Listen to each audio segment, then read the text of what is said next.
The Hitchcock Lectures were endowed by Dr. Charles M. Hitchcock in 1885 to institute a professorship at UC Berkeley. The Hitchcock Foundation Lectures began in 1909 and were later expanded and retitled the Charles M. and Martha Hitchcock Lectures in 1932, thanks to a generous gift from Dr. Hitchcock's daughter, Lily Hitchcock Coit. And of course, Coit is a very famous name in this area.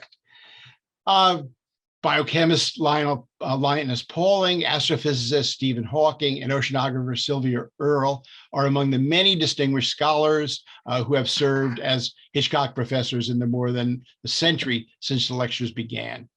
I'm very pleased to now be able to present to you Dr. William Phillips, our Hitchcock lecturer for this semester.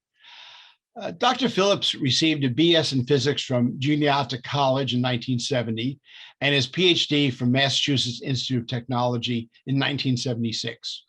After 2 years as a Chaim Weizmann postdoc at MIT, he joined the National Bureau of Standards to work on precision electrical measurements and fundamental constants. There, he initiated a new research program to cool atomic gases with laser light. He founded the National Institute of Science and Technology, which of course is the successor of the National Bureau of Standards, Laser Cooling and Trapping Group, and later was a founding member of the Joint Quantum Institute, which is a cooperative research organization of the National Institute of Standards and Technology and the University of Maryland. Now, this institute is devoted to the study of quantum coherent phenomena. His research group has been responsible for developing some of the main techniques now used for laser cooling and cold atom experiments in laboratories around the world. Dr. Phillips is a fellow of the American Physical Society, the American Association for the Advancement of Science, and the American Academy of Arts and Science. He's also a fellow and honorary member of the Optical Society, a member of the National Academy of Sciences, and the Pontifical Academy of Sciences, and he is a corresponding member of the Mexican Academy of Sciences. In 1997, Dr. Phillips shared the Nobel Prize in Physics for development of methods to cool and trap atoms with laser light. And so, without further delay, I present to you Dr. William Phillips and his presentation, Time, Einstein, and the Coolest Stuff in the Universe. Thank you very much for joining us, Dr. Phillips. Thank you very much for that very kind introduction. Well, as you've heard, I'm from a place called the Joint Quantum Institute, which is joint between the University of Maryland and the National Institute of Standards and Technology. And at NIST, I'm a member of the Laser Cooling and Trapping Group. And Gretchen Campbell is now the leader of that group. And the other members, Paulette, Trey Porto, Ian Spielman, Ida Tietzinger, Charles Clark, and Nicole Younger-Halpern, are the permanent members with whom it's my great pleasure and honor to work on a daily basis. The work that I'm going to be telling you about has been funded by a number of people over the years, mainly NIST, but the Office of Naval Research has provided crucial funding throughout the development of this work. And at the Joint Quantum Institute, we've had a Physics Frontier Center from the National Science Foundation. So we're very grateful to them. Now, one of the things I want to emphasize right at the start is that this lecture is only part of the story of laser cooling and ultra-cold atoms. As you've heard, I shared the Nobel Prize in 1997, and the people I shared it with were Steve Chu and Claude Cohen-Tanucci, and they have much more of that story to tell. But the fact is that there are research groups all over the world who are pursuing what I really consider to be an adventure in ultra-cold atoms. And some of the greatest work is going on right here at Berkeley.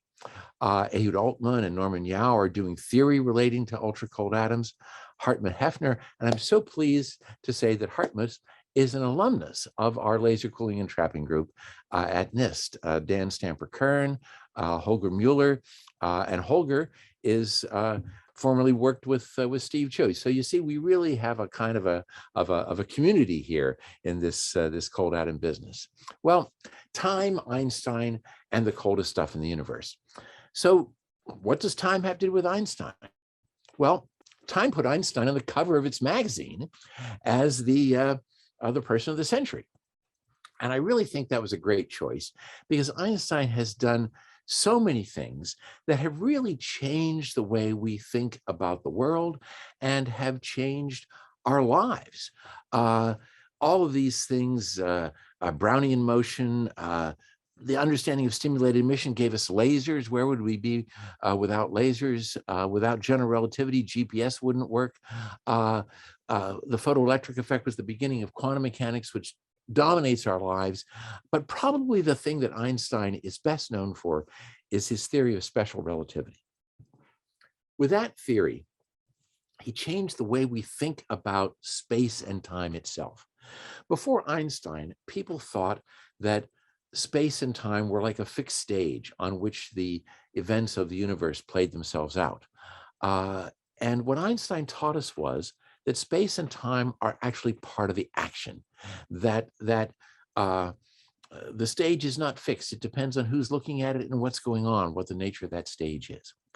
And part of that understanding is what is called the relativity of time, the fact that time changes depending on who's looking at it. And Einstein came to his understanding about the relativity of time in part by asking himself a question that I think people have asked themselves since the beginning of at least human time, and that is, what is time? What is this strange thing that is always the present but will soon become the past? Why is it that tomorrow is always a day away? And the answer that Einstein gave to that question might seem superficial to you. What Einstein said was, time is what a clock measures. And while that may seem superficial, by taking that idea seriously, Einstein came to his profound understanding about the nature of time. But if time is what a clock measures, then you may ask, what is a clock? Well, for me, a clock is something that ticks, something that gives you a series of events, a periodic train of events. The first clock is the rotating Earth. Now, ancient people didn't know that the Earth rotated, but they knew that the sun rose and set every day, and that set of periodic events allowed them to tick off days. When they became more sophisticated, they did things like make sundials, and they could measure hours. Much later, the story is that Galileo was sitting in the cathedral in Pisa, watching the chandelier in the cathedral swing back and forth. Apparently, the worship service wasn't very interesting and he had better things to do. So looking at the cathedral and timing it with his own pulse, he discovered that the period of the pendulum was independent of how far the pendulum was swinging. What I don't understand is, with such an exciting discovery, how did his pulse rate stay constant? But nevertheless, he figured this out. And it wasn't long after that, Christian Huygens decided that this could make a clock. And tall clocks like this beautiful grandfather's clock, used this feature of the pendulum as being a very good ticker. There may be some of you who are still wearing wristwatches, and inside that wristwatch is a tiny quartz crystal shaped like a tuning fork, and the vibration of that quartz crystal is the ticker for this quartz watch. Well, some of these clocks are marvels of engineering and of art. This tall clock is one example. Another clock, one of my favorites, is this clock imaginatively called H4, because it was John Harrison's fourth attempt to make a clock that could win the famous 20,000-pound longitude prize in the 18th century. The British government offered this prize, 20,000 pounds, which was a fortune at that time. And the reason they offered it was because they were losing ships at sea because the ships did not know where they were. It was easy to determine their latitude, but determining their longitude was really difficult. And in the year 1707, a famous shipwreck occurred off the Scilly Islands in England, and 3 ships went down. Over 1,600 sailors were lost, including the admiral who was in command of this fleet. And that really got the British Admiralty worried. They decided that they really needed to solve this problem of longitude. And they convinced the British government to offer a prize of 20,000 pounds. And the prize was for somebody who could figure out what the longitude was, to within half a degree, which is about 30 nautical miles. And that required knowing what time it was to 2 minutes. Now, why does it need time? Well, think about this. You all are in California, and what is it? It's, I don't know, 4:30 or something like that in California now. And it's 7:30 here where I am. If we could communicate to each other what time it was, and we were keeping time by the sun, we would know exactly what the difference in our longitude was. But in the 18th century, they couldn't communicate like that. The only way you could know the difference in the time between two different places was to carry a clock with you that preserved the time in, say, Greenwich.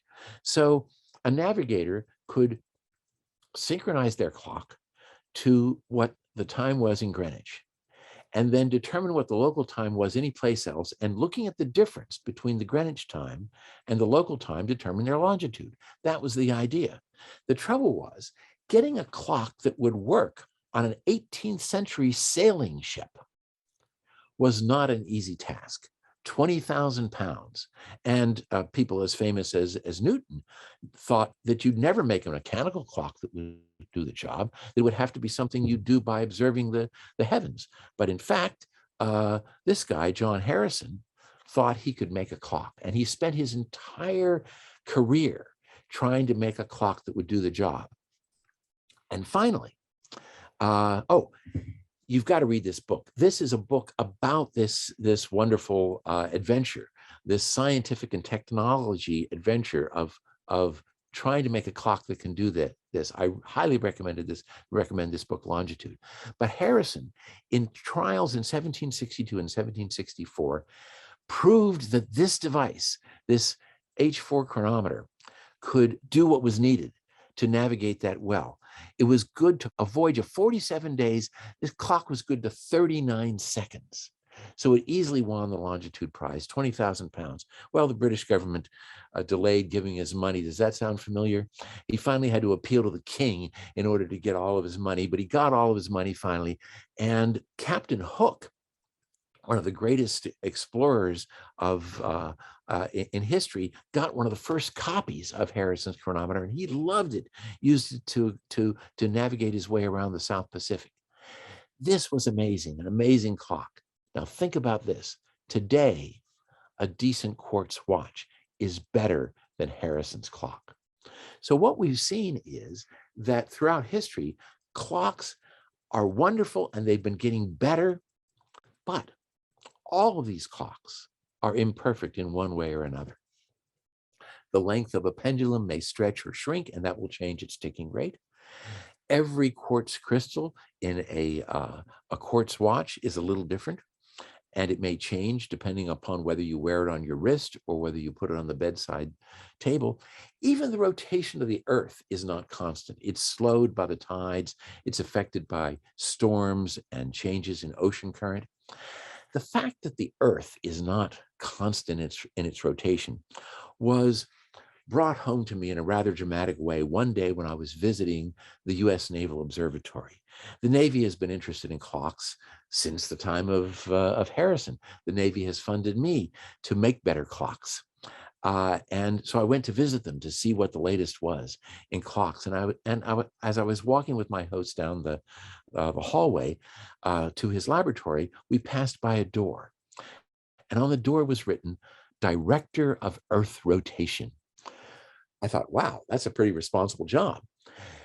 But the point is that somebody keeps track of these things because people still navigate using the stars. And if you do that, you need to know these details about the rotation of the Earth, and people still keep track of that because the Earth is not constant.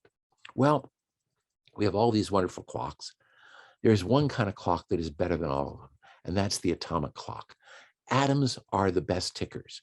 There are specific frequencies that correspond to the difference in energy levels in atoms that constitute the ticking of these atoms that are in atomic clocks. And the beauty of this is that every atom of the same kind is identical to every other atom of the same kind in the entire universe. Every cesium-133 atom is identical, as far as we know, to every other cesium-133 atom in the universe. And cesium atoms are the ones we use to define what we mean by a second. Every quartz crystal is a little bit different. Every mechanical clock, every copy of Harrison's clock was a little different. But these atoms are all the same. And they're very little affected by the environment. Here's the oversimplified version of how an atomic clock works. Imagine an atom here, a cesium atom, and it's got a nucleus and a core, and it's got a valence electron. And when you send in microwaves at a frequency of about 9 gigahertz, if it's just the right frequency, it'll make the electron flip its spin, and that'll change the energy level of the atom. But if the frequency is not just right, it won't cause the electron to flip. So the basic idea of an atomic clock is you shine in the microwaves, you tune the frequency until it's making the electron flip its spin. And when it's just the right frequency, then this is that frequency by definition, because we use that definition of what this frequency is to define what we mean by a second. So this is 9 billion, certain number of million cycles per second. That's what we use to define what we mean by a second. Now, you may ask, how good are these clocks? We know how good Harrison's clock was. For less than $100, you can buy a quartz clock that's good to a part in a million, about 30 seconds in a year. That's amazing. But for $100,000, you can buy an atomic clock that's good to a part in a million. That's 30 seconds in a million years. Now you may say, $100,000 for a clock, that's a lot of money. But think about it this way. You spend 1,000 times more money and you get 1,000,000 times better performance. I think that's a bargain. But you still may ask yourself, who needs a clock that's good, that is that good? Because after all, we don't need to know what time it is to that level of precision in order to go about our daily lives. Or so you may think. I now want to convince you that in fact you are very happy that somebody is keeping track of time to that level of precision to do things that are important to you in your daily lives.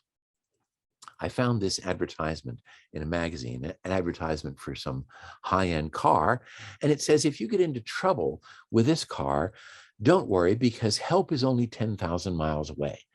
And the 10,000 miles they're referring to is the orbiting altitude of the satellites of the satellite navigation system that we call GPS, or the Global Positioning System. How does it work? It works by having atomic clocks on board inside these satellites, a constellation of 24 satellites minimum orbiting the Earth with atomic clocks on board. And here's how it works. So this is a cartoon. Here's a couple of GPS satellites. They've got atomic clocks on board. Here you are with your GPS receiver on the ground. Now you don't have a clock, but for the sake of argument, let's imagine that you do. And all of these clocks are synchronized. And that's indicated by the fact that you see all these clocks are showing the same time. Now, the clocks are broadcasting information about what time it is, and they're also broadcasting information about their location, where they are in space. So as they broadcast that information, the information takes a certain amount of time to get to the receiver. And so when you receive information from a satellite, from this satellite, telling you what time it is, it tells you the time it was when the signal left the satellite.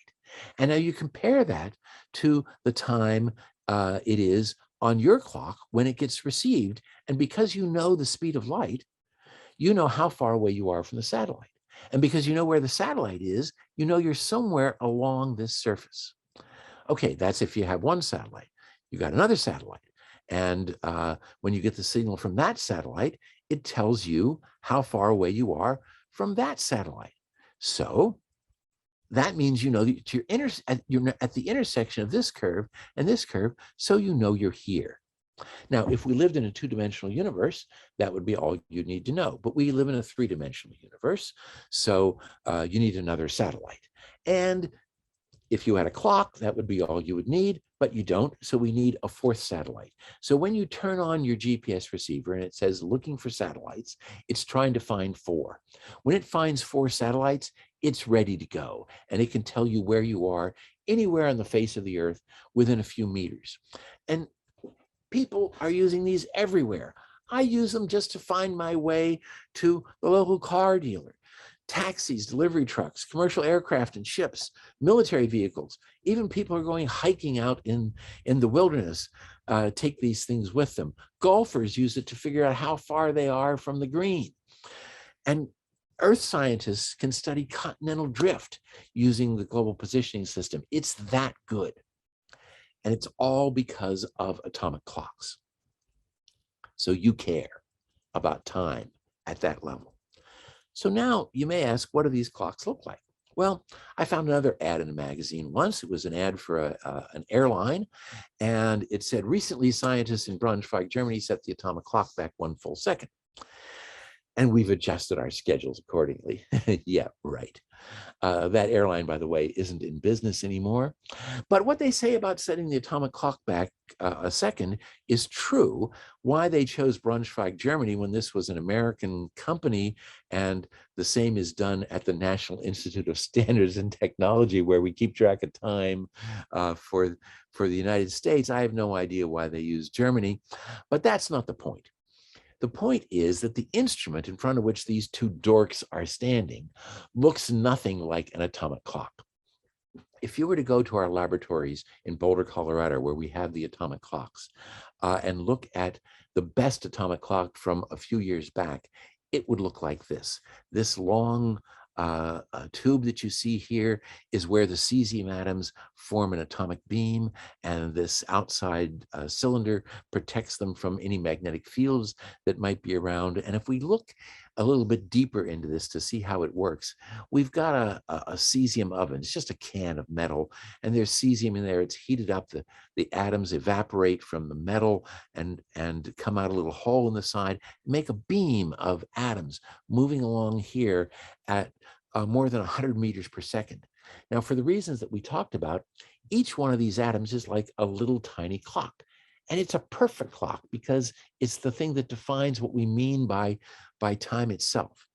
And the atoms pass through a place where there's microwaves. We call it a microwave cavity. And what that microwave cavity does essentially is synchronize the ticking of the cesium atoms with the ticking of the microwaves. And then the clock, the atoms go to the other end of the apparatus and see the microwaves again. And what happens here is that the ticking of the microwaves is compared now to the ticking of the cesium atoms. And if they're a little bit off, then you make an adjustment to change the ticking of the quartz clock, because it's the atoms that are perfect. It's sort of like what would happen if you wanted to see whether your own watch was keeping the right time. You'd go online to www.nist.gov and you'd get the time.gov website, and you'd synchronize your watch to that website. But that doesn't tell you how fast or slow your watch is running. You got to come back later to compare. Well, obviously it's useless to come back a minute later. I usually do this about a month later and then see whether there's a difference. And then I know how fast or slow my watch is. It's the same way with the atoms. You don't want to check too soon after you synchronize. And that's why you have something like a meter between the place where you synchronize and the place you compare. But the atoms are going at 100 meters per second. So that means it's only a few thousandths of a second between the time you synchronize and the time you can compare. But these clocks are amazing. These clocks are good to a part in 10 to the 14. But the reason why they're limited to a part in 10 to the 14 is just this fact that the atoms are moving so fast, and that it limits the amount of time you have to make the measurement, which means you can't do quite as well. But there's more things. There's the Doppler effect. When these atoms are moving, because the Doppler effect, it seems like their ticking is different. And there's relativistic time dilation. Einstein, in his special theory of relativity, taught us that time is relative. And a moving clock seems to run slow, and these atoms are moving clocks. So let's say a little bit about the Doppler effect. If you've got a clock like atoms. And if you were moving toward it, or if it was moving toward you, there would be a shift in the frequency. And the fractional shift in the frequency is equal to the ratio of the velocity of the clock to the velocity of light. Usually that's pretty small. And it doesn't matter whether the receiver moves or whether the clock moves. By the way, this is how the cops tell how fast your car is going. They shine microwaves on your car. The microwaves reflect off your car, and that means your car is like a moving clock. The cops receive the microwaves, look at the difference in the frequency between what they sent out and what comes back, and they see how fast you're going. Now, as I said, the fractional Doppler shift is the ratio of the atom's velocity to the speed of light. Now, a typical atomic velocity, say the molecules in the air in the room, are moving about 300 meters per second. The speed of light is 300 million meters per second, so the fractional shift is a part in a million. Now, that may not sound like very much, but wait a minute. We want to do a part in 10 to the 14. This is a disaster. Fortunately, there are all kinds of tricks to get rid of it. You make sure that you got the microwaves coming in both directions at the same time, so it cancels out. And this gets rid of most of it, but not all of it. And the fact that you can't get rid of it all is one of the reasons why these clocks are only good to a part in 10 to the 14. And then there's Einstein. Einstein's theory of special relativity says that the clocks run slow by the ratio of the square of the velocity of the atoms to the velocity of light. That's around 10 to the minus 12. Again, that may not seem like very much, but we want to do 10 to the minus 14 or better. And there aren't any tricks to get rid of this. The only way you can get rid of this is measure all the velocities and correct for it. And that's really hard to do. So what we want to do, and here's where it really starts to get interesting, we want to slow the atoms down so that we don't have these problems. And slowing the atoms down means cooling them. Remember the title of the talk? The coldest stuff in the universe, or the coolest stuff in the universe. And the reason is because the difference between hot and cold is the difference between fast and slow. If you've got a hot gas, it means the atoms are moving around really fast. And if you've got a cold gas, then it means the atoms are going much more slowly. In fact, temperature is simply a measure of the thermal kinetic energy of the atoms in a gas. That's all temperature is. And so if we want to make the atoms go more slowly, we've got to cool them down. And so in order to give you an idea about how cold we want to get some things, I'm going to show you this movie of a talk that I gave in person in a town in Germany called Lindau. And a really cool town, by the way. Some cool stuff happens there. So I'm going to show you that movie and I'm going to narrate it myself. So what I'm doing is I've brought along some really cold stuff in this thermos bottle, this thing we call a dewar. This is liquid nitrogen. And compared to the floor, this liquid nitrogen is so, whoops, I wanted to stop it, but I made it start over again. I'm sorry. The point is, compared to the liquid nitrogen, the floor is burning hot. The liquid nitrogen is that cold. So imagine what would happen if you were to pour cold water onto a red hot stove, because the floor is like a red hot stove. It boils immediately. That's what's happening here. The liquid nitrogen is boiling. So the idea is you got something this cold, so this incredibly cold, then why not use it to cool down some gas? So here I've got a traditional container for hot gas, a balloon. It's green because green is one of the colors of the town of Lindau, one of their official colors. And so I'm going to fill this balloon with hot gas. And you know, I'm from Washington D.C. or just outside of Washington D.C. So we're really familiar with the concept of hot air here. So I fill the balloon with hot air. And now what I'm going to do is I'm going to stuff it into a bucket that is full of liquid nitrogen. That's the key thing to remember. It's full of liquid nitrogen. And as I press it down, maybe you can see the liquid nitrogen is spilling out because the bucket is full. And so I got to push it into the bucket. And now I put a lid on the bucket. And now the other color of Lindau is white. So we got some white balloons.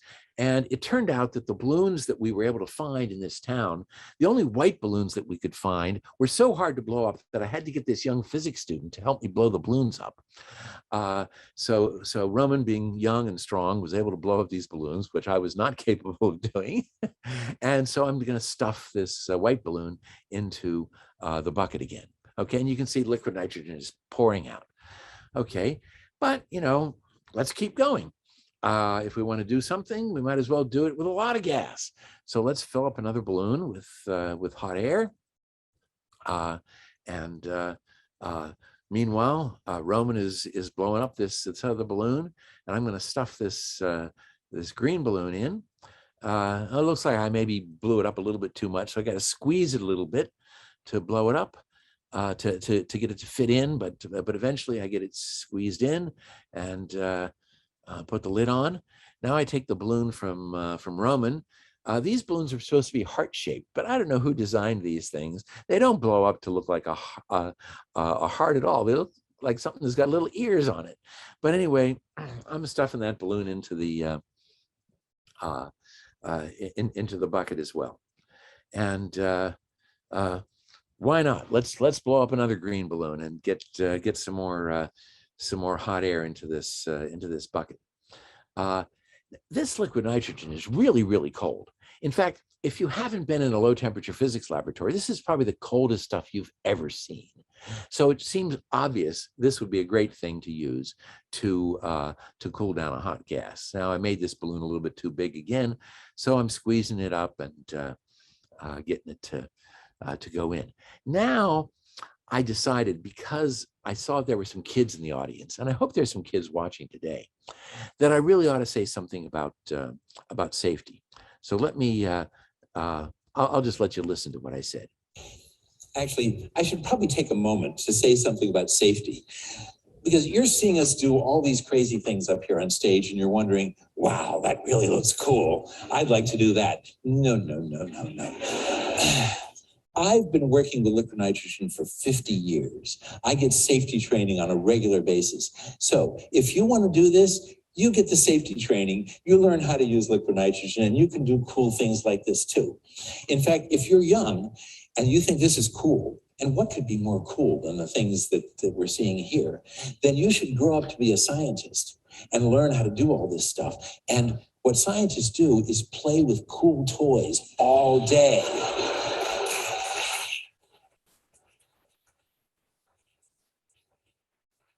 Well, true enough. Now let's go back to stuffing the balloons in. So we'll take this last balloon, those funny little ears on it. Again, have to squeeze it and stuff it in. But we got 3 green balloons and 3 white balloons in there. But now what I want to do is to pause for just a moment and talk about how cold this stuff is. Cold enough that it boils when you pour it out on the ground, because the ground is so much hotter than it. And in order to talk about how cold it is, we have to talk about the temperature scale that physicists like to use to describe temperatures. Now, you know that in daily life, we generally describe things using the Fahrenheit scale or the Celsius scale.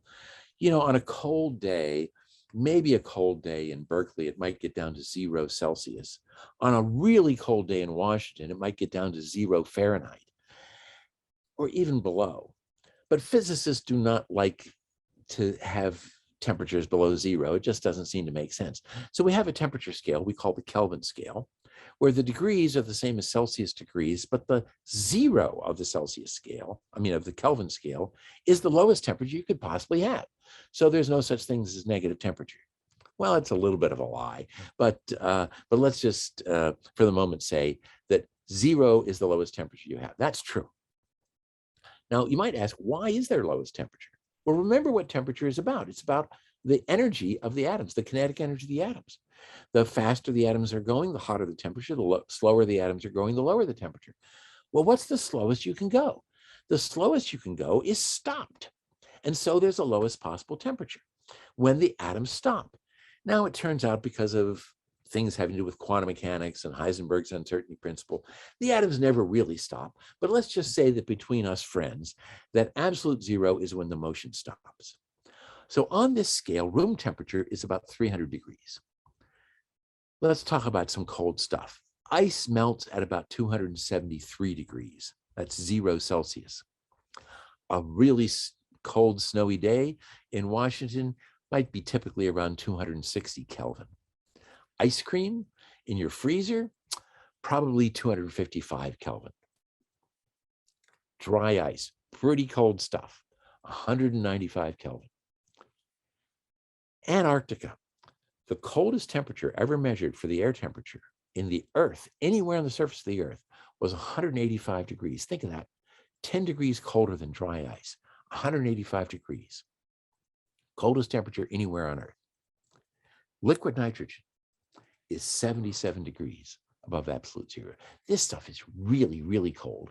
And it's obvious that with something that cold, it would be a good thing to use to cool down some gas, which is what we were doing by putting all those balloons in. So now, let's take the balloons out. Guessing that some of the more observant people among you have realized that the volume of the balloons that went into this bucket was considerably greater than the volume of the bucket. And the reason for that is that these balloons have turned into pancakes. These things are like Frisbees.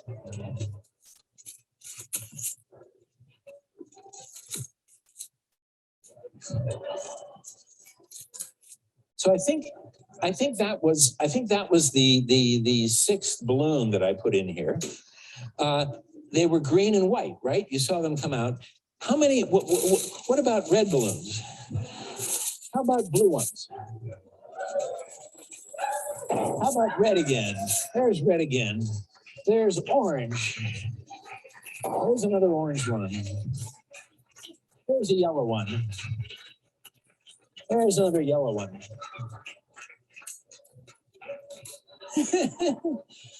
I loaded that thing up with balloons before we started, and I could have probably put 100 balloons in there because every one of those balloons became as flat as a pancake. But as you can see, those balloons did not become flat because the air went away, because once it warmed up, those balloons reinflated.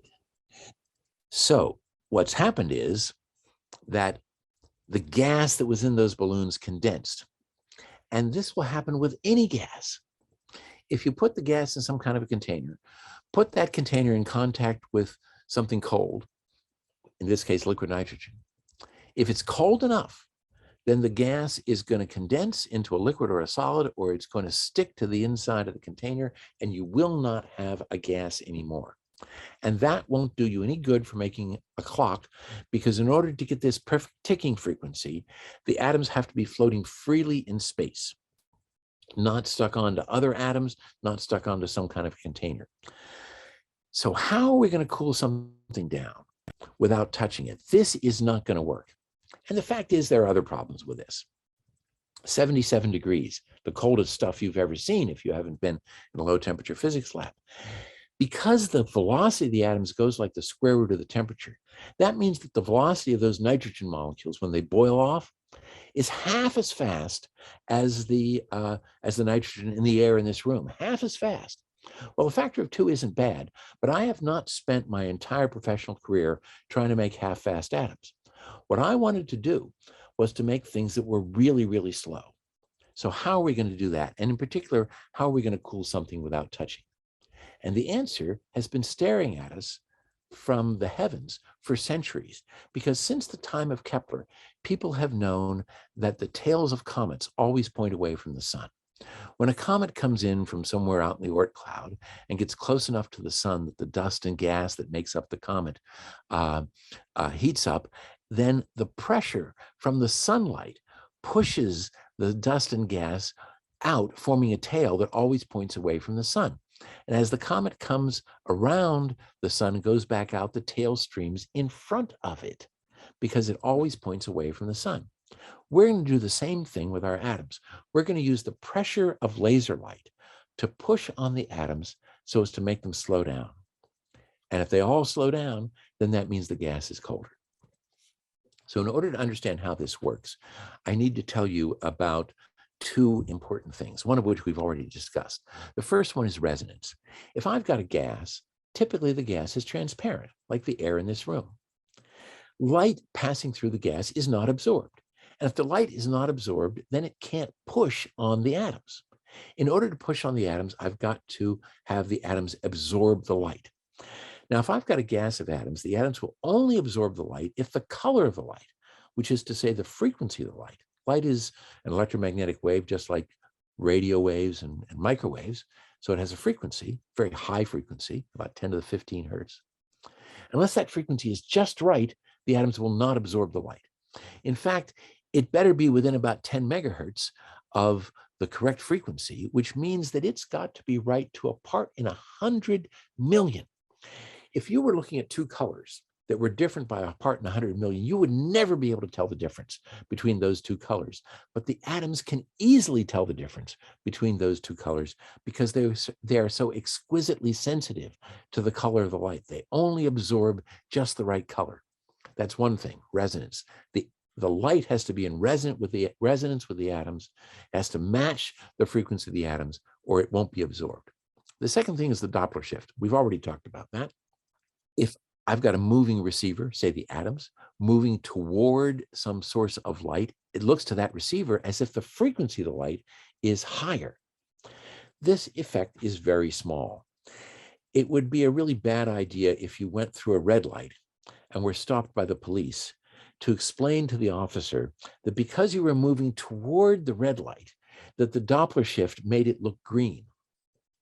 In order for the shift to be that big, you would have to be moving close to the velocity of light. And I think the speeding violation would be worse than the red light violation.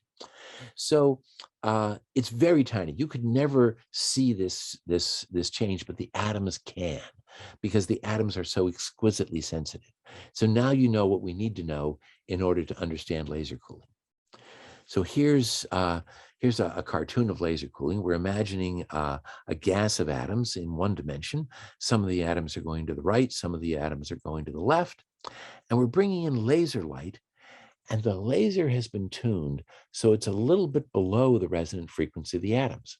So it's not at just the right frequency that the atoms like to absorb it. But this atom moving toward the laser beam sees the laser beam frequency shifted up because of the Doppler shift. And so it does absorb strongly from this laser beam, which slows it down. This atom moving the other way, if it absorbed, it would speed up. But you see, because it's moving away, the Doppler shift shifts this laser frequency down as far as the atom is concerned. And so it won't absorb very much. Now, if we bring in laser light from the other side, then this atom sees this laser beam as having the right frequency. It absorbs it and it slows down. And this atom sees this laser beam as having the right frequency. It absorbs it and it slows down. And this works just fine in 3 dimensions as well. If you bring laser beams in from the top and the bottom and backwards and forwards, then no matter which way the atom goes, it slows down. The atom feels as if it is in a viscous fluid. Imagine that you were in a swimming pool full of molasses. If you tried to move in any direction, you would immediately feel a force that was opposing your motion. The atoms feel the same way. And Steve Chu and his colleagues at Bell Labs in 1985, when they first did this, understood this feature and named this optical molasses. Now, if that was all there was to it, the atoms would simply come to rest. But things are never that simple.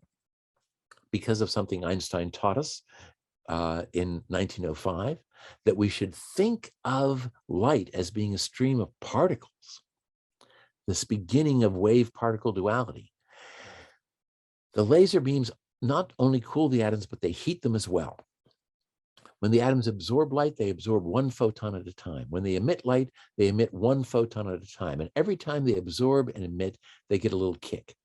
And that kick is random because the number of photons absorbed in any given time is random. The direction in which the photons are emitted is random, and that random process heats the atoms. That balances against the cooling process that we already described to reach a final temperature. And this is what the temperature should be. The energy associated with the movement of the atoms is at least as big as the range of energies of the photons that will be absorbed by the atom. What that means is something amazingly wonderful, that the atoms can get down to a temperature as cold as 240 degrees for sodium atoms, which was the first atoms that we laser cooled. 240 degrees. The velocity of sodium atoms at 240 degrees is 30 centimeters per second. The normal velocity of sodium atoms is hundreds of meters per second. And now if we could laser cool them, they'd only be going at 30 centimeters per second. 240 microkelvin, 240 millionths of a degree above absolute zero. This is amazingly cold. So everybody got interested in it. Steve Chu was doing this at Bell Labs. We were doing it in Gaithersburg. Here is a picture of laser beams coming in from all directions onto a glowing ball of sodium atoms. This is about a centimeter across. It's got about 100 million atoms. And the question is, can we measure what the temperature is? Well, this is the method that Steve Chu devised. He said, let's start with the atoms in this glowing ball of sodium atoms with the laser beams on. The atoms are jiggling around with some velocity. We turn the laser beams off. No more molasses. The atoms are moving with whatever velocities they have. They sort of explode in all directions. We turn the laser beams on again after a few milliseconds, and the number of atoms that are left compared to the number of atoms that started tells us what the temperature is, because the fewer the atoms are left, the higher the temperature has to be. Okay, so they did that, and they got the temperature measured to be 240 microkelvin. Now, there was a big uncertainty because it's a hard measurement to make, but it was exactly what the theory said was the lowest temperature you could get. Well, we repeated those measurements a little bit later, doing exactly the same thing that they did, and we got exactly the same answer, 240 microkelvin. And other people in other places did the same experiments, and they got results consistent with the theory until we started to make some more measurements. We started to do things like measure how sticky the molasses was, and it wasn't working out. It was not behaving anything like what the theory predicted it should.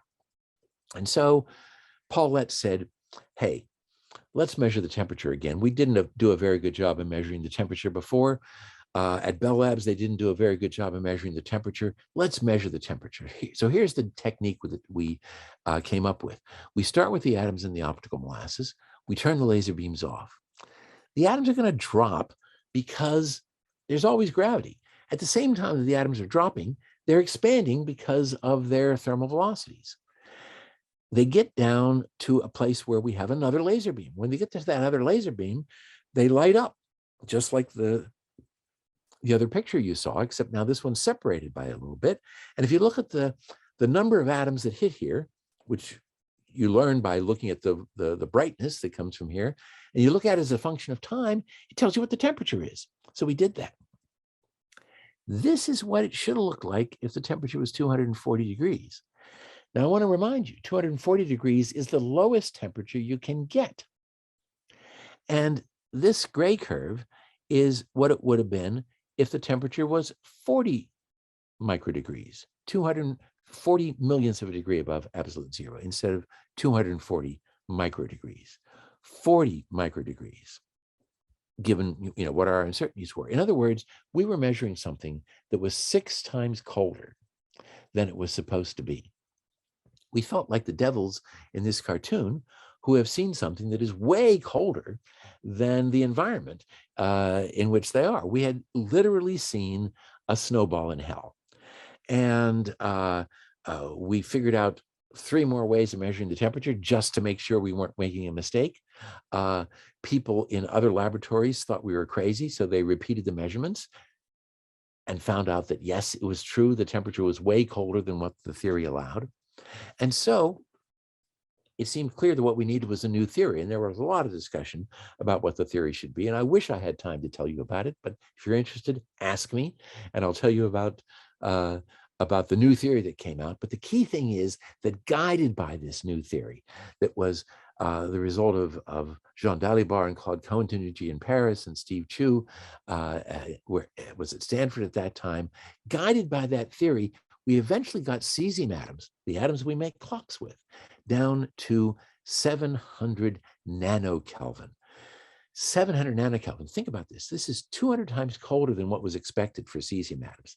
Cesium atoms were supposed to go down to about 130 microkelvin. We got it down to 700 nanokelvin, so about 200 times colder than what was supposed to be possible. 100 million times colder than liquid nitrogen, which is the coldest stuff you've ever seen. 4 million times colder than outer space, the coldest natural temperature in the universe. So when I say the coolest stuff in the universe, yes, literally the coolest stuff in the universe. The coolest stuff in the natural universe is about 3 degrees above absolute zero, the cosmic microwave background radiation. The thermal velocity of these atoms is 1 centimeter per second.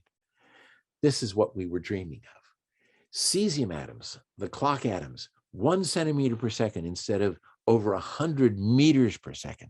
What kind of a clock can we make with this atom? Well, here's a reminder of what the old clocks looked like. We had a microwave cavity here, a meter away we have another one. We shoot cesium atoms through here at over 100 meters per second. And because they're going so fast, the time between synchronizing and comparing is only milliseconds. And so it's really hard to measure. So now we've got atoms, instead of 100 meters per second, they're less than 1 centimeter per second. What kind of a clock can you make? And the answer is no clock at all, because the atoms drop like stones. If you've got something that is only moving at 1 centimeter per second, it's going to go almost straight down. And that's what the atoms would do. But fortunately, many years ago, a guy named Gerald Zacharias at MIT had the key idea. He said, what if we had slow atoms? And what if we launch those atoms up through the microwave cavity? And they go up a meter or a couple meters, and they come back down after a second or a couple seconds. And we'll have this really long time, and we'll make a really great clock. But it never worked for Zacharias because he didn't have slow atoms. But now we do. And in experiments that Steve Chu did at Stanford, that we did with colleagues in Paris, we made the first fountain clocks. And now those clocks are keeping time for the entire world. Here are Steve Jeffords and Don Meekoff at the Atomic Clock Labs at NIST in Boulder, Colorado. They cool cesium atoms down to below a microkelvin. Here, they toss them up in the vacuum. They come back down after a second. And these clocks are good to about a part in 10 to the 16. That corresponds to 1 second in 300 million years. But what if you want to make these atoms hang around for even longer than the 1 second you get by tossing them up a meter and having them come down? What if we want to put them in a box, in a container? What kind of a container would work? Well, you can't use a hot container because it would heat the atoms up. You can't use a cold container because the atoms would stick to it. You can't use any container at all that's made out of material. We use a container that's made out of magnetic fields. And this little demonstration illustrates that. This thing is a spinning top, and this is a spinner, spins it up. This is a big magnet, and the magnet pushes up on the top to keep it held in space without anything touching it. So let's run the movie. So we're spinning it, and now I'm going to lift it to the point where the vertical force of the magnetic field cancels out gravity, and then this thing floats. And these middle school students were impressed, and I passed my hand under it to show that there's nothing holding it up. And this is actually how we trap our atoms, because our atoms are like little tiny spinning magnets, just like this thing. But then I say, well, any magician can levitate a woman and then pass a ring around her that carefully avoids the wires that are holding her up. But you never see a magician do this. You see, there's nothing holding this thing up. This is the real deal. This is being held up by a magnetic field, and that's how we hold up our atoms. Now, that was the toy version. Here is the actual atoms. This is a ball of cesium atoms about 2 millimeters across, cooled down to about a microkelvin, and it's bouncing around in this magnetic trap because we release it a little bit off center so that it bounces around. And you notice that as time goes on, it fades out, and that's because the vacuum isn't perfect. So we get some more atoms in there. They fade away after about a second. because of the imperfect vacuum. And so that was the first experiment that we did with this particular magnetic trap. We learned how to make the vacuum better. We learned other ways of trapping. Steve Chu made the first optical trap. We made the first optical molasses. Dave Wineland in our labs in Boulder, Colorado, trapped single ions. Hartmut Hefner here at Berkeley is also trapping charged atoms, ions. Junyi in our Boulder laboratories traps strontium atoms and looks at a transition in the optical region of the frequency spectrum, close to 10 to the 15 hertz, and makes a clock that is good to 2 parts in 10 to the 18. And Dave Wineland, looking at a single aluminum ion, does better than a part in 10 to the 18, 9 parts in 10 to the 19. This is better than 1 second in the age of the universe. This kind of quality at a lab like the National Institute of Standards and Technology, an agency of the United States government, this is what we call close enough for government work. And it doesn't stop there.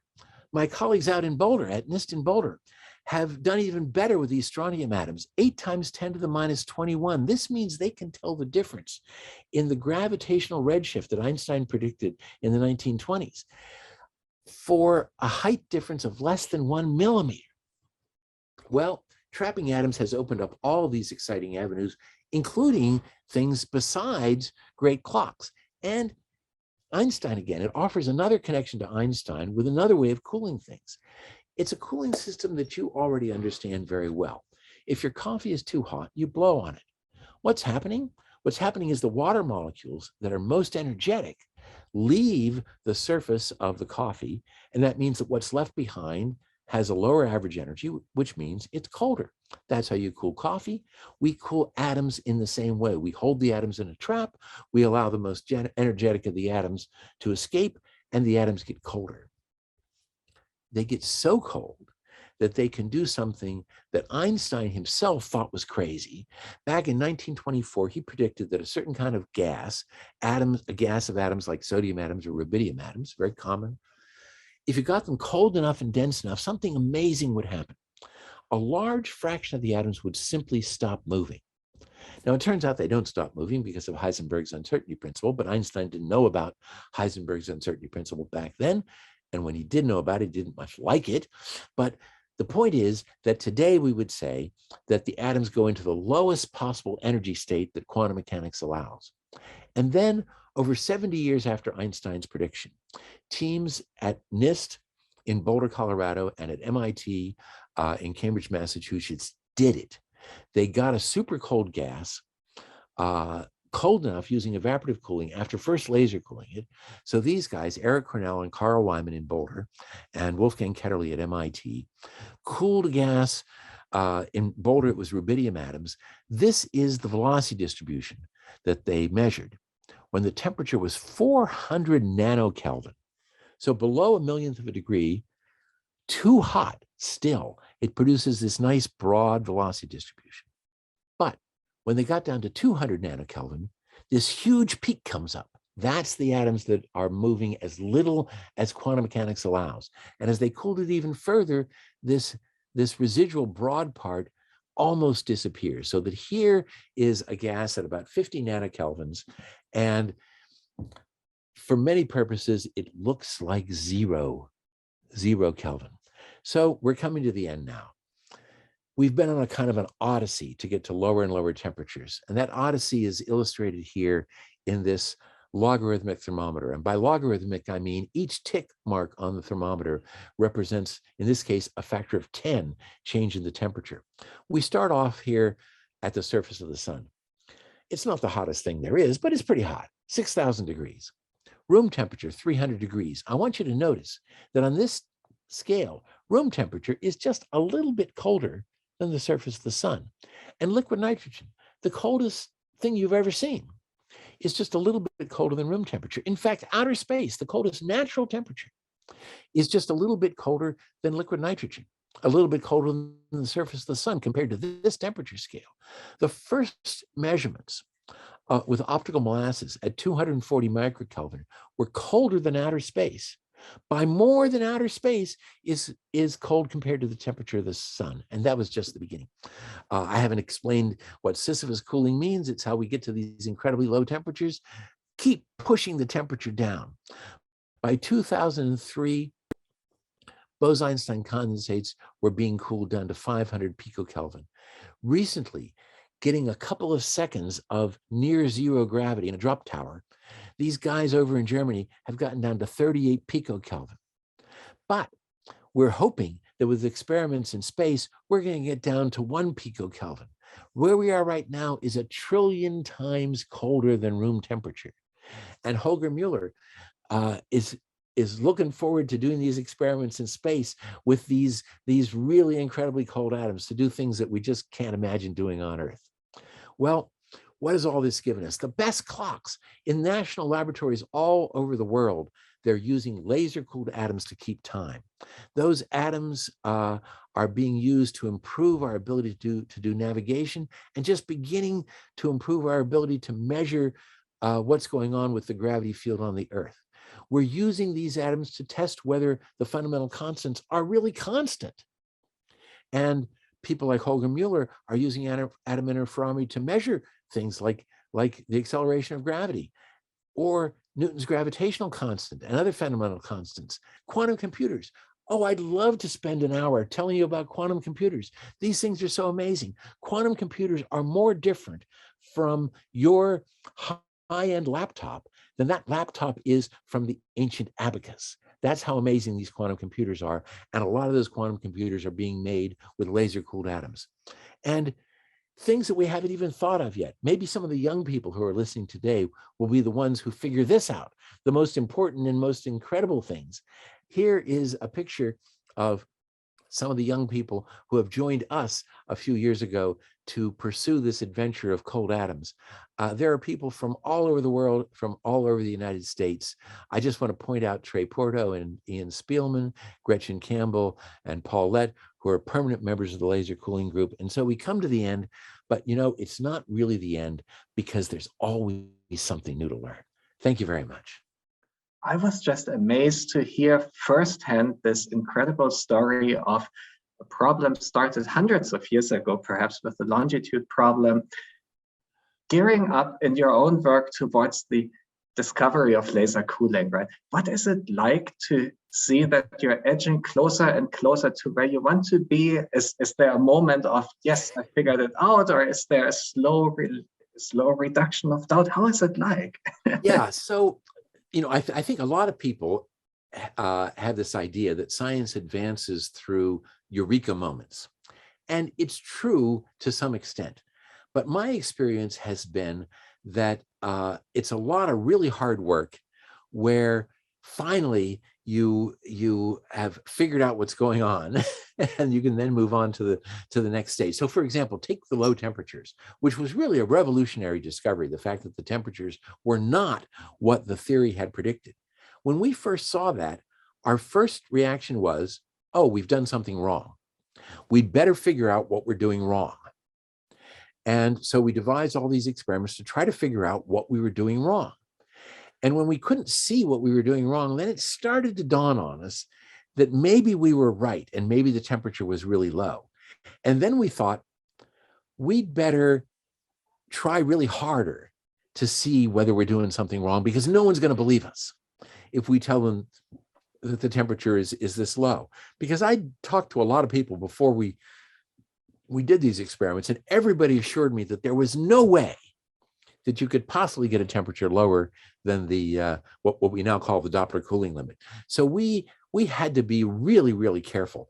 And so there was months of work when we had to make sure that there was just no way it could be otherwise. And then finally, we just slowly, little by little, got more and more confidence, enough confidence that we were ready to publish. Of course, we didn't first publish. What we first did was we called up our friends in Paris and said, you know what's happening? This is crazy. You got to think about it to figure out what is going on. And they did. The next question is from Kyle in Australia, actually. And it is plain and simple. What is the strongest atomic clock ever made? Okay, well, so by strongest atomic clock, I'm going to interpret that to mean the best atomic clock, as opposed to the most robust atomic clock. And we could talk about that as well. I mean, one of the things that's happened at NIST is they learned how to make clocks that are really good, that are on a chip. So the actual atomic clock is the size of a grain of rice. And there's a little bit more stuff that has to be for the electronics and the lasers and stuff, but the thing is really small. And these things are now being made by a commercial company, and they're being used in the field. I mean, these things are really robust. Soldiers can carry these things around. So, so as far as the toughest atomic clock, that may be the answer. They're not super good, but they're a part in 10 to the 12, which is the kind of thing that we pay $100,000 for in a laboratory, the kind of thing that goes into the satellites, and it doesn't cost anywhere close to that for this this really compact version. But anyway, let's go to the best ones. So the best ones are, well, you know, they're sort of competing because they're almost the same. The single ions, and now ion is just a charged atom, or an array in an optical lattice of individual atoms that are sometimes held in individual lattice sites and sometimes allowed to communicate a little bit with each other because they're held in planes. And these atomic clocks are measured to be accurate. Now, what do I mean by accurate? What I mean is that they're giving the true atomic frequency to about a part in 10 to the 18. Now, that's amazing. I mean, I wasn't sure that I was going to live to see clocks that were good to a part in 10 to the 18. A part in 10 to the 18 is, you know, is like, it's about a second in the age of the universe. But that's not the end of the story. The clocks are getting better. Every time you open Physrev letters, it seems, somebody's made some advancement in clocks. So I mentioned clocks that were good to parts in 10 to the 21. Now, these are clocks where they can tell the difference between two sections of the cloud of atoms with a precision of, let's say, a part in 10 to the 20th. That doesn't mean they're accurate to a part in 10 to the 20th. What it means is that they're stable and that you can measure the frequency that precisely, but it doesn't mean it's necessarily exactly right. You got to do a bunch of other things to make sure the frequency is exactly right. But what it tells you is that you're on the road, that you probably can make a clock that's good to a part in 10 to the 20th. So, you know, the answer to what's the best clock, it keeps changing because people keep working and they keep getting better and better. There's a woman at the National Standards Laboratory in Germany, the PTB, and she's putting a string of ions together. So she's got more ions, and she's got the advantage of having a single ion, but because they're in a string, they don't talk to each other too much. But you've got more ions, so that means you get more signal, which you can make a better measurement. And so that's looking really good. And the ions are really fantastic because you get just one ion. And it's so isolated that everything just works out so well. And this is just keeps getting better. It's just so exciting. The next one is, how cold actually does the universe get at the end of inflation? That's again one of those above my pay grade, but maybe you know something about that. I don't know what the temperature is at the end of inflation, but I'm pretty sure it's still really, really hot. And I say that because the thing that I do remember is that about 400,000 years after the Big Bang, and inflation happens really early, okay? So the 400,000 years would be the same whether I said it was after the Big Bang or after the end of inflation, because the inflation happens quite early. That 400,000 years is when the universe has cooled down enough that the plasma that you had, which was mainly protons and electrons, is cold enough that you can form atoms. And that's when the universe becomes transparent. So when we look back, which we do by having telescopes that can look further and further away, it's like looking back in history. And you know, this James Webb telescope that just went up is going to allow us to look further and further back. When we look back, the furthest we can look back is to about 400,000 years after the Big Bang, because after that, the universe was opaque because it was this plasma of charged protons and charged electrons, and light doesn't get through that kind of a medium. So only when things got cold enough that the thermal energy was lower than the energy required to pop an electron off of a hydrogen atom, when the thermal energy got lower than that, then you could form hydrogen atoms, and then the universe is transparent, as most gases are. But a plasma is a gas that is not transparent. So I don't know what the answer is, but it was really hot. Yeah, that's also what I remember. Let's move to more. Here's actually one by Joseph Robinson from South Australia. There seem to be some people from down under here. Is it possible to get a miniature atomic clock? Yeah, and the answer is yes. These things that I was talking about that are only as big as a grain of rice are being made commercially. Now, the whole package is bigger than a grain of rice, but yes, miniature atomic clocks, absolutely. And I don't know whether I should say this, but Holger and I are on a panel trying to think about what we should be doing in space for the next 10 years. And one of the things that we're very concerned about is putting atomic clocks into space. And if we're going to put atomic clocks into space, we can't put a whole laboratory. So when you see these atomic clocks that are doing a part in 10 to the 18, it's like a whole laboratory. So we got to take those things, which we know how to do. We know how to make a laboratory full of equipment. We got to make that into a compact package. It might not have to go down to a grain of rice, but it probably has to go down to a package that looks something like this. And so not only do we have miniature atomic clocks, we're working all the time to make the better atomic clocks smaller. So, but you know, this is what always happens: smaller, better. This is the way technology has progressed for a long time. Look at your computers. Think about what computers were like when I was a boy. They filled a whole room, and they weren't as powerful as your watch, let alone your cell phone.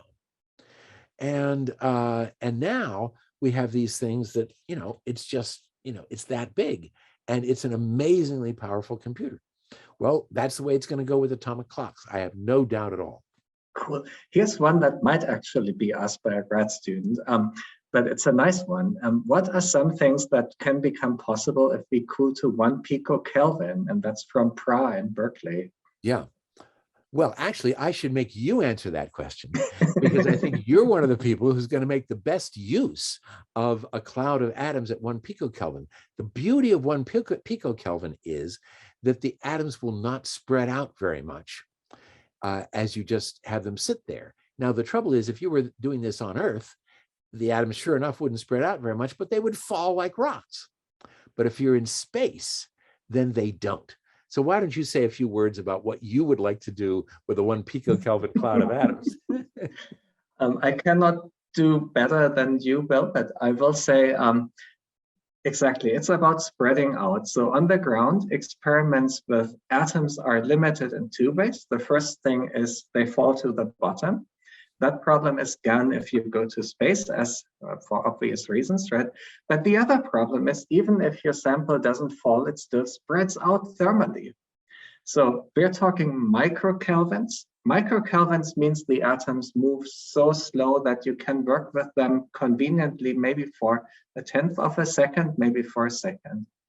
Then we've been talking about nanokelvins. That means 30 times slower. So now you can work with them for a couple of seconds. But at a picokelvin, theoretically, if all the other technology improved as much as we need to, we could work with them for minutes. An atom at a picokelvin in a spaceborne laboratory would keep the quantum state alive much longer than what we can do now on Earth. That would be one answer. But I think, though, they really want to hear from you and not from me. They can do that any day. So let's switch to the next one. Could one use a strong enough magnetic field to cool atoms?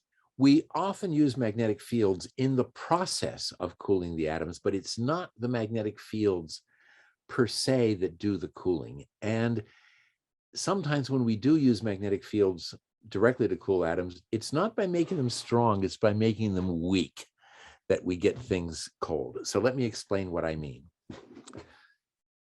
One of the ways in which we start to cool atoms is we start with an atomic beam of atoms, and they're going really fast, maybe 500 meters per second, sometimes 1,000 meters per second, and we have to slow them down. And we slow them down, atoms are moving this way, laser beam going this way, the atoms absorb the laser beam and slow down. Now, the trouble with that is that after they absorb a few hundred photons, they haven't slowed down very much. They have to absorb tens of thousands of photons to slow down enough to be useful to us.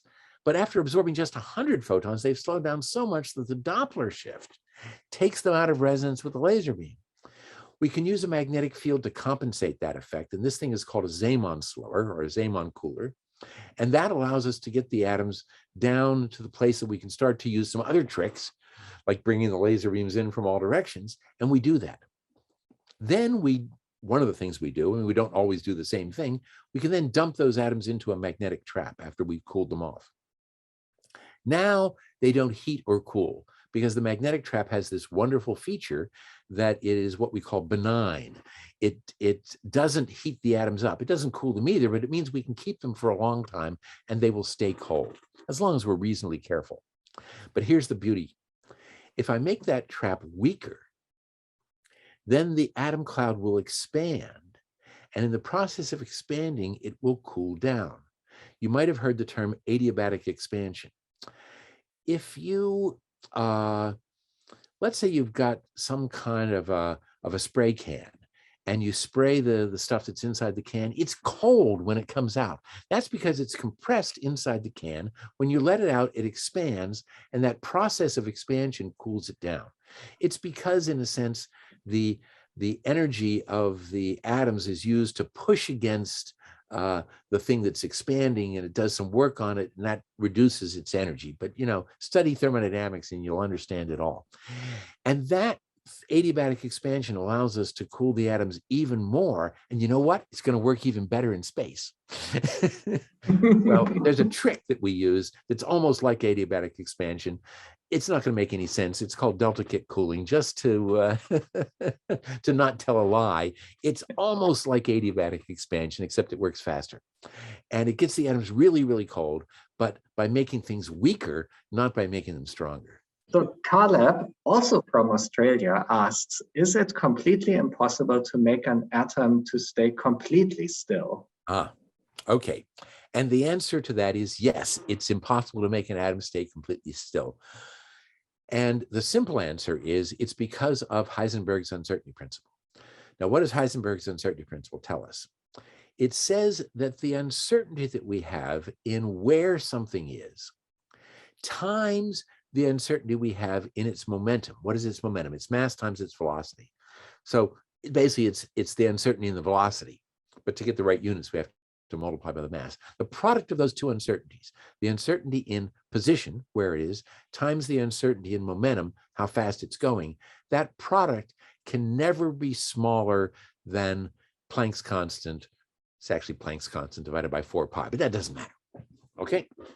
So in other words, there's the smallest number that product can be. Now, let's say that the atom was at rest, exactly at rest. Then that would mean that we would have zero uncertainty in where it is, because I've got to have the product of the uncertainty in the velocity times the product times the uncertainty in the position. The product of those two uncertainties has always got to be bigger than this quantity Planck's constant. So if one of the uncertainties is zero, the other one better be really big, really big. It has to be infinite, and it can't be, because our atom is somewhere. Okay, we know that it's inside our apparatus. We know that usually we know that it's inside a trap, and so there's no way that the velocity of the atom can be zero. It always has to be some non-zero number. Now, here's the beauty of the experiments we do. We routinely get that uncertainty in the atoms' velocity to be just what Heisenberg said the minimum uncertainty could be. So the fact that we actually get them to be the minimum possible, that's astounding. I mean, when I started doing this, that was a dream. Nobody imagined you could do that. And now, you know, because of people like Eric Cornell, we do it routinely. Isn't that amazing? Those were the things that Heisenberg and Schrödinger 100 years ago thought of as the crazy predictions of quantum mechanics, right? Yeah. And they're routine now. There are two questions about fundamental limitations, and I'm going to ask them all at once to make it harder for you. The first is about the limitations on the accuracy of clocks.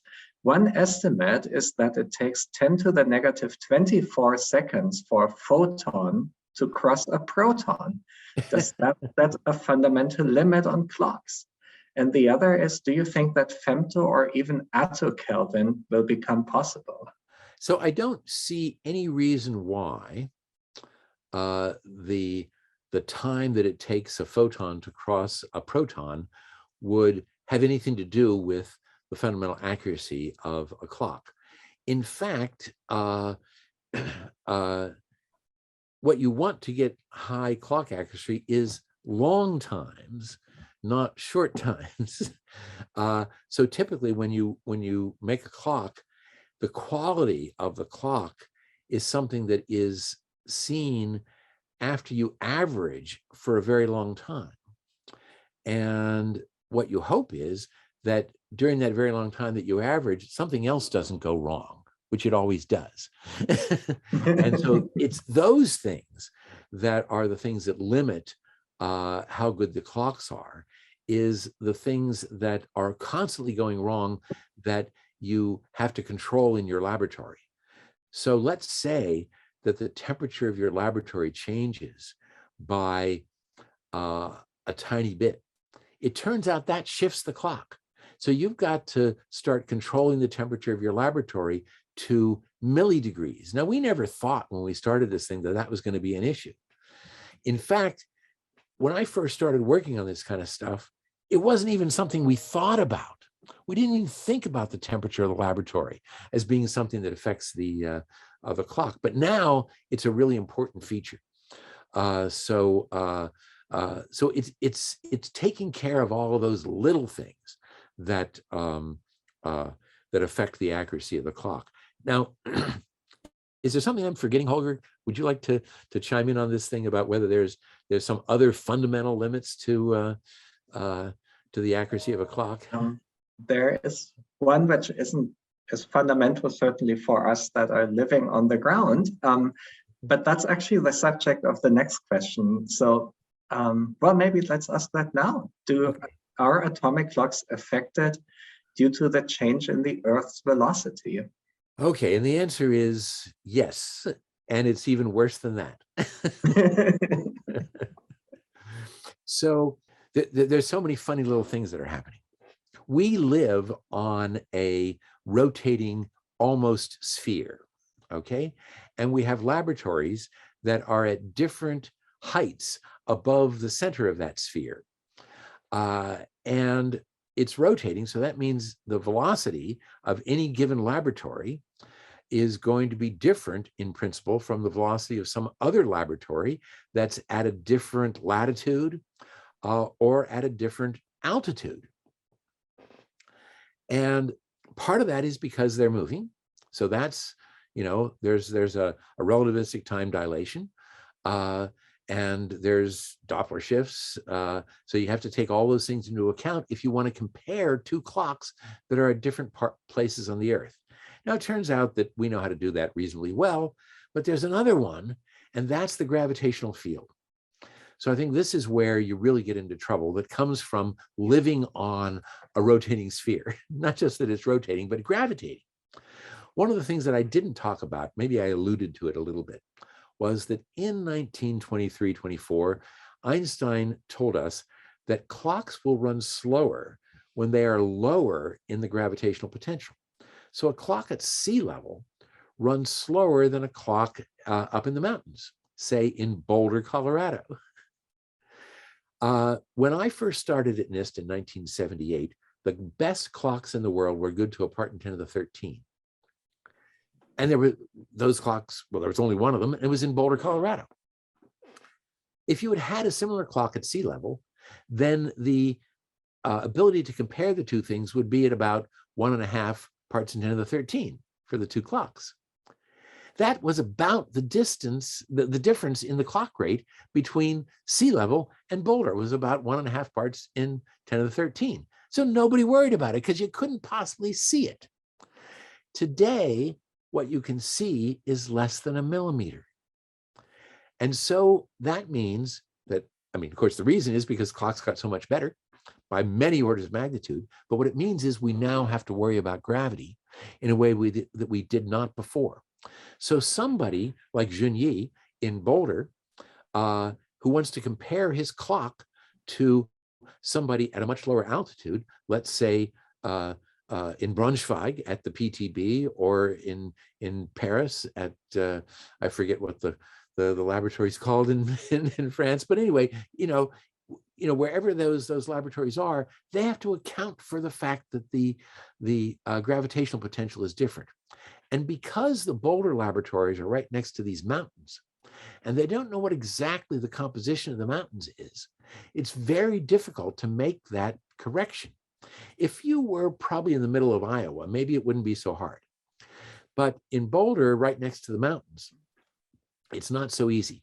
Now, that doesn't mean they're not going to be able to do it, because we've got satellites that are measuring the gravitational field, and we can now use clocks to map out the gravitational potential. So all these things are being worked on. But now we got global warming, and the sea level is rising. And what does it even mean to be at sea level? I don't even know the answer to that question. But we're going to have to figure it out, because we have to define what we mean by time. And today we define time to be at sea level. But that definition was made when we weren't worrying about global warming.